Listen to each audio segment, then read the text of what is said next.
इन्हां सारे लोगों का शुक्रिया अदा करना कि जिहड़े मेरे नाल अदालतां विच और कचहरियां विच और मेरे नाल बरसियां मने मेरे बेटे दियां मनाते रहे ने। मैं इन्हां लोगों का सारियां दा शुक्रिया अदा करना। अस्सलाम वालेकुम रहमतुल्लाहि व बरकातहू। क्या हाल है मेरे भैन भरा मेरे धियां पुत्रां दा मेरे बच्चों का? ठीक ठाक हो? अल्लाह ताला का शुक्रिया अदा करना तुहाडा भाई तुसीं मेरे पुत्र की बरसी मनांदे हो। अल्लाह ताला जिंदगी तंदुरुस्ती दे तुहानूं।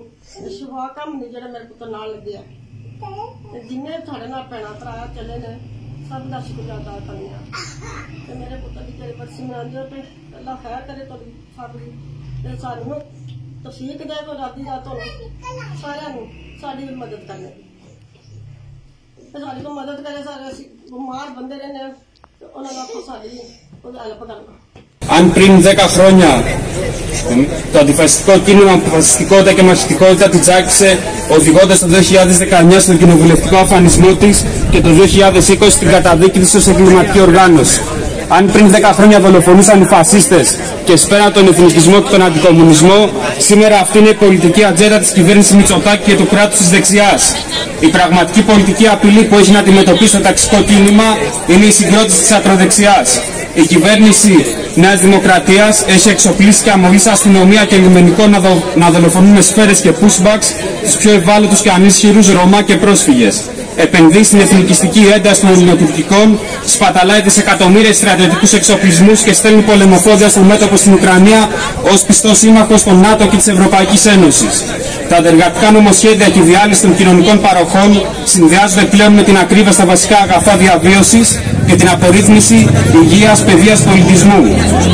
Όσο η ύφεση βαθαίνει, τόσο η αστική τάξη και τα πολιτικά επιτελεία της θα επιτίθονται στο ταξικό κίνημα και θα εφαρμόζουν ακροδεξιές πολιτικές για να αποτρέψουν την εργατική τάξη να αντεπιτεθεί. Αντίστοιχα, βλέπουμε ακροδεξιές κυβερνήσεις ή κινήματα σε πρόσφατα παραδείγματα σε Βραζιλία και Ιταλία ισχυροποιούνται όσο δεχτίζεται μια μαχητική ταξική απάντηση. Όμως, η κρίση έχει φέρει πολιτική αστάθεια και είναι ευκαιρία να εκμεταλλευτούμε τις αδυναμίες του συστήματος με αντικαπιταλιστική στρατηγική. Η ημέρα μνήμης του Λουκμάν είναι η ημέρα συγκρότησης και αγώνα απέναντι στον καπιταλισμό, απέναντι στην κυβέρνηση. Και έτσι πρέπει να κατευθυνθούμε και τις προσεγγίσεις κινητοποιήσεις. Την 5η 26 Ιανουαρίου συνεχίζεται η δίκη της φασιστικής ενέδρασης του 2018 στο Πέραμα. Σας καλούμε στη συγκέντρωση στα δικαστήρια Πειραιάς στις 8.30 το πρωί για την αθώωση των αντιφασιστών και καταδίκη θησαυγητών τραμπούκων. Επίσης, καλούμε στη Διεθνιστική Αντιπολεμική Συγκέντρωση για την επέτειο της εθνικιστικής κρίσης στα Αΐμια το Σάββατο 28 Ιανουαρίου στις 4 στην πλατεία Ριγίλης. Εμπρός ενάντια στην ακροδεξιά κυβέρνηση Μητσοτάκη, του πολέμου και του ρατσισμού, ενάντια στην εθνική ενότητα.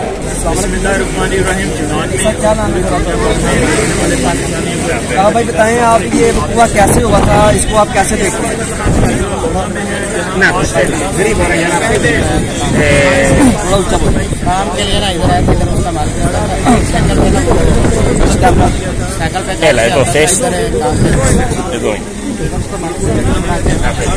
उसके साथ आगे गाड़ी में और यहाँ के मुकामी जो लोग हैं वो आते हैं और हमारे ब्राहे करम TV4U को लाइक शेयर सब्सक्राइब कीजिएगा।